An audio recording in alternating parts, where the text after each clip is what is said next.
John Ray in South Africa. The Gobi Desert is one of the most challenging environments on Earth. Spanning both China and Mongolia, temperatures can soar above 50 degrees and very few people from outside venture there. Lucy Watson has travelled to the Gobi to meet two women hoping to conquer its infamous black sands in a 250-kilometre multi-stage race. If they succeed, they will become the first ever Afghan women to complete an ultramarathon.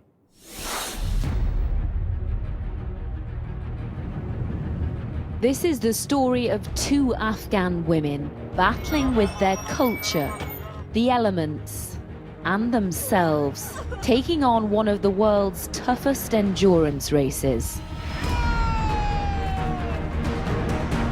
It's a challenge between mind and heart. If you listen to your mind, you should stop, because you will hurt your body, your feet, your everything. But if you listen to your heart, your body can do anything.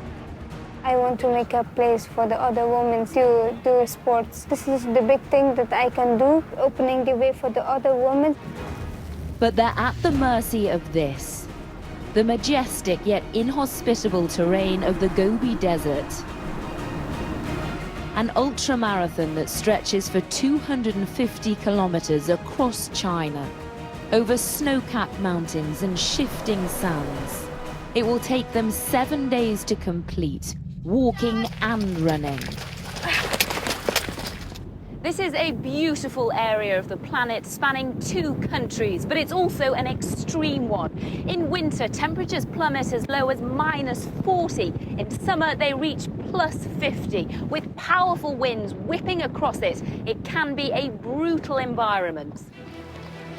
This year, 163 competitors from more than 40 countries participated in the Gobi March. But never before has anyone from Afghanistan entered the race. And for 25-year-old Zainab and 20-year-old Nilafar, just getting to the start line has been a challenge. Running is so difficult in here. If you're a girl or you want to run in the street, the people think that you're crazy, and it would be lots of risk for you. For many women, life in Afghanistan comes with restrictions. Access to sport can be impossible. When I was about 17 or 16, I started to go into the gym, but I think after 2 weeks, a policeman came to the gym and he said, you should stop. The girls shouldn't do sport. It's not good for the girls. Social stigma wasn't the only obstacle facing both women. Training for this marathon for 5 months in the hills of Afghanistan often put them in grave danger. We was training on small hills, and lots of time we find bullets, and also one day we find a mine on there. It was so difficult. The remnants of war did not discourage them, but a lack of support did. For the first time in history of Afghanistan, somebody is going for marathon.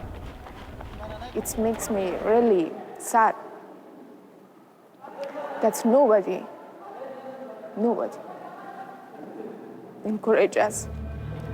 When we are traveling outside, the people think we are not good girls.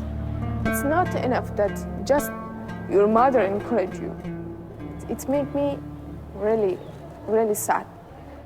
Yet their families always believed in their success. I don't care about people's talks. I support my girl however I can. I hope my daughter goes there and comes back in good health. With the help of charity Free to Run, the girls were able to participate in the race, which is part of the 4 Desert series.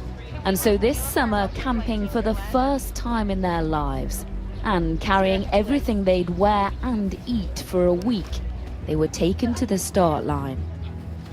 We picked them because of their mental strength and their attitude, which is all you need to get through these races. The physical ability is not as important. It was that mental strength they'd need straight away. No sooner did the race start than a freezing snowstorm began. Let's go. Come on. It wasn't too long before they were both lagging behind. And when they started to move up the field, the effort came at a cost. Well done.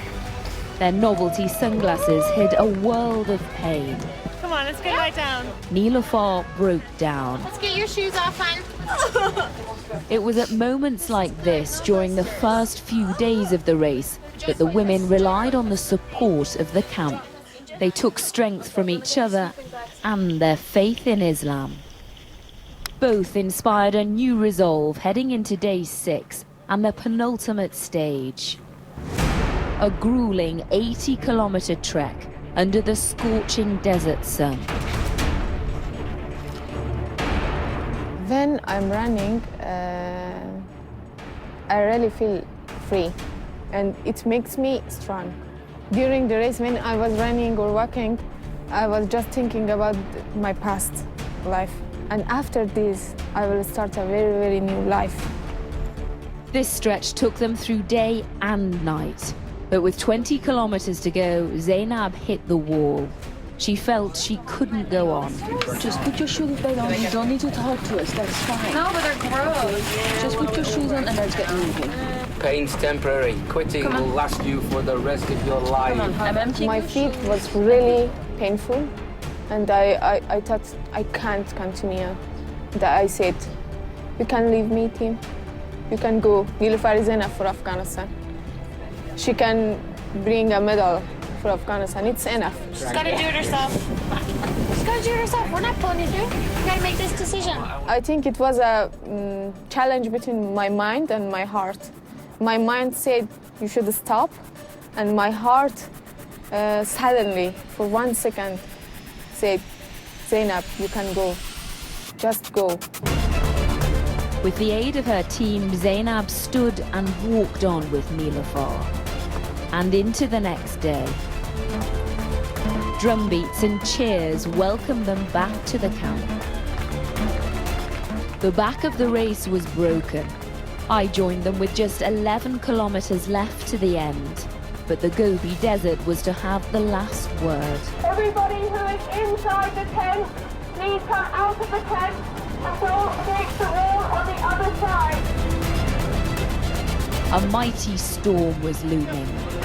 Another challenge with this unpredictable environment are sandstorms. And one is here right now as everyone was trying to recuperate and rest. There was nothing Zainab and Niloufar could do but lie low in the open. All of us had to shield ourselves and sit it out. SWAT teams knew the potential danger we were in. While the winds raged, organisers had to make tough decisions. As light faded, conditions worsened and the camp had to be evacuated. They've cancelled the last stage now. The race was over. The elements dictated Zainab and Niloufar's journey so many times during this race. And although the last stage was deemed too dangerous to complete, it was their spirit that saw them to the end. Number 4, Niloufar and Zainab. Right now, I'm so proud of me because of this, because I wasn't think that I can finish it. If I can do this race, so I can do anything in my life. I feel I'm reborn, and it's a new life for me. These two women are transformed, relieved and empowered. They're determined to share what they've learned and to reach out to other women back home, to make a difference and to keep running.